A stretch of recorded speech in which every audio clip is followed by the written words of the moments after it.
नमस्कार दोस्तों, मैं अखिल। जैसा कि आप जानते हैं कि हमने केमिस्ट्री का पहला चैप्टर स्टार्ट किया था क्लास 12 का। अब वो समाप्त होने पर है, इसलिए हमने सोचा थोड़े अगर न्यूमेरिकल लगा लिए जाएं तो कुछ नहीं आता है और अच्छे से समझ में आएगा आपको। इसलिए हमने सोचा पहले आपको न्यूमेरिकल के बेस्ड में कोई कई डेफिनेशन लिखवा दी जाएं।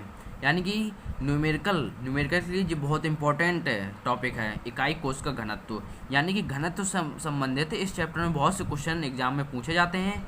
तो आज मैं आपको पढ़ाने वाला हूँ इकाई कोश का घनत्व। तो चलिए इसकी गणना हम कैसे करें वही हम आज डिस्कशन करने वाले हैं। तो चलिए स्टार्ट करते हैं ये वीडियो को। तो देखिए, सबसे पहले हमको जानना क्या होगा, घनत्व की डेफिनेशन आपको समझनी पड़ेगी। पहले आपको घनत्व बराबर क्या होता है। घनत्व बराबर होता है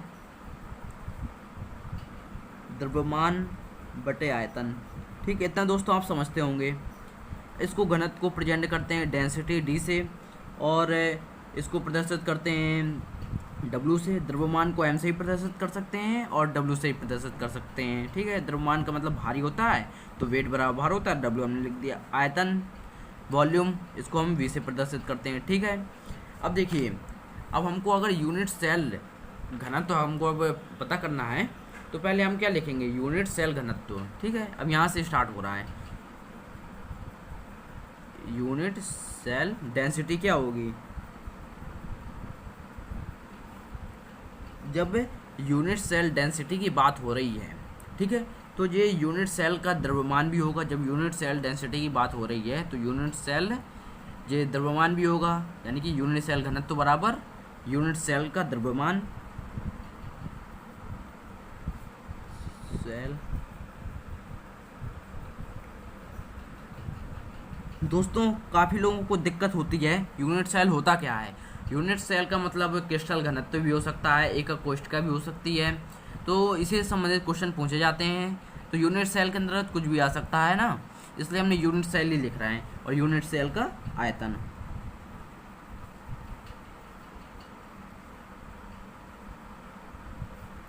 unit cell density, unit cell का द्रव्यमान बटे यूनिट सेल का आयतन। ठीक, इसको हम मान लेते हैं समीकरण 1। ठीक, इसको हमने समीकरण 1 मान लिया है। अब क्या करेंगे, अब अगर हमको यूनिट सेल का घनत्व अगर यूनिट सेल का द्रव्यमान निकालना है, ठीक, अब हम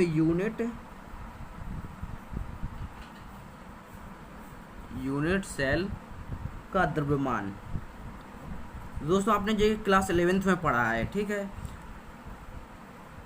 यूनिट सेल की परमाणुओं की संख्या, यानी कि द्रव्यमान क्या होता है, यहाँ पे लिखिए, जो यूनिट सेल होते हैं के परमाणुओं की संख्या।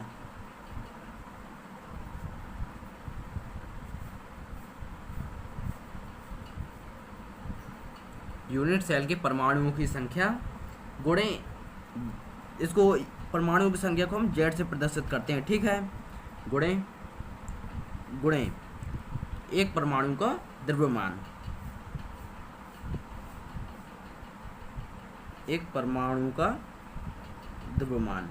ठीक, ये आपने क्लास 11th में पढ़ा है। यूनिट सेल का द्रव्यमान क्या होगा, यूनिट सेल के एक परमाणु की संख्या निकाल ली और एक परमाणु का द्रव्यमान। ठीक है, यूनिट सेल के परमाणु संख्या और एक परमाणु का द्रव्यमान अगर हमको पता चल जाए और उसका गुणा करा दिया जाए तो यूनिट सेल का पूरा द्रव्यमान निकल आता है। अब इसको समीकरण 2 मान लिया, उसको समीकरण 1 माना था, इसको समीकरण 2 मान लिया जाए। ठीक, अब हम अगर एक परमाणु का द्रव्यमान निकालना चाहें, एक परमाणु का द्रव्यमान,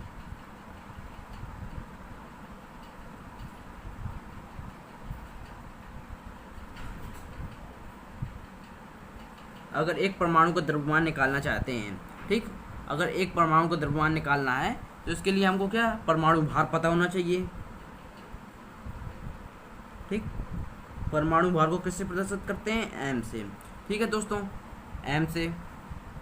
और एवोगैड्रो संख्या, अगर एवोगैड्रो संख्या का भाग परमाणु भार में दे दिया जाए तो एक परमाणु का द्रव्यमान निकाल आता है, एवोगैड्रो संख्या।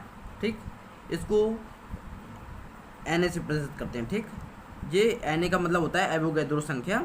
तो इसका मान क्या होता है, 6.022 × 10⁻23 इसकी वैल्यू होती है। ठीक है, तो हमने समीकरण 3 मान लिया। दोस्तों आप इसको लिखना चाहें लिख लें, नहीं तो ये लर्न करने के लिए आपको इसको आप दिमाग में बैठा लीजिए। अब देखिए ये समीकरण 3 हो गया है, ये समीकरण 2 है। तो अब क्या करेंगे, समीकरण 3 का मान देखिए, एक परमाणु का द्रव्यमान यहाँ पर है और एक परमाणु का द्रव्यमान यहाँ पर है। अगर हम समीकरण 3 का मान समीकरण 2 में रख दें, समीकरण 3 का मान समीकरण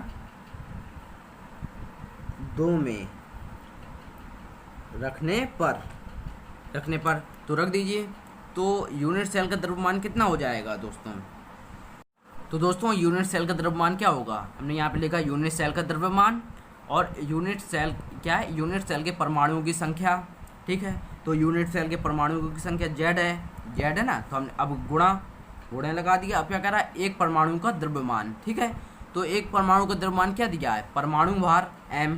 ठीक, परमाणु भार m दिया है, और क्या दिया है Na, है ना, ये क्या दिया, एवोगैड्रो संख्या Na हमने रख दिया। ठीक है, एक परमाणु का द्रव्यमान m/Na, तो हमने m/Na हमने रख रहे हैं। ठीक है, तो दोस्तों अब हम m/Na रख देंगे। ठीक है, तो अब इसको समीकरण 4 मान लीजिए। ठीक, समीकरण 4 ये हो गया, समीकरण 4 हो गया। अब यूनिट सेल का आयतन ज्ञात करेंगे। यूनिट सेल का आयतन मतलब यूनिट सेल का आयतन, यूनिट सेल का आयतन क्या होगा, यूनिट सेल का मतलब कुछ भी हो सकता है। अगर हम ठोस अगर घन का निकाल रहे हैं, आयतन का मतलब क्या होता है, यानी कि भुजा का क्यूब होता है। तो अगर यूनिट सेल में कोई घन है तो उसकी भुजा ए होती है, तो ए का क्यूब क्या हो जाएगा, ए क्यूब। तो ये घन का आयतन निकल आया। ठीक, इसको समीकरण 5 मान लीजिए। अब देखिए जी यूनिट सेल का द्रव्यमान निकल आया है। ठीक है, और यूनिट सेल का आयतन निकल आया है। ठीक है, अब देखिए दोस्तों, अब यूनिट सेल डेंसिटी हमको निकालनी थी। क्या निकालना था हमको, इकाई कोश का घनत्व हमको निकालना था, यानी कि यूनिट सेल डेंसिटी। तो unit cell density unit cell का द्रव्यमान बटे यूनिट सेल का आयतन। और दोस्तों यहाँ देखिए यूनिट सेल का द्रव्यमान दिया, यूनिट सेल का आयतन, और अब हम लिख देंगे यूनिट सेल डेंसिटी क्या होगी, यूनिट सेल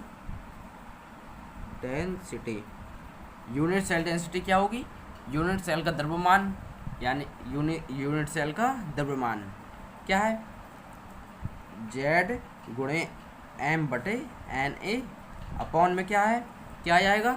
अब क्या कह रहा है यहाँ पे, यूनिट सेल का आयतन, तो यूनिट सेल का आयतन क्या है, a क्यूब।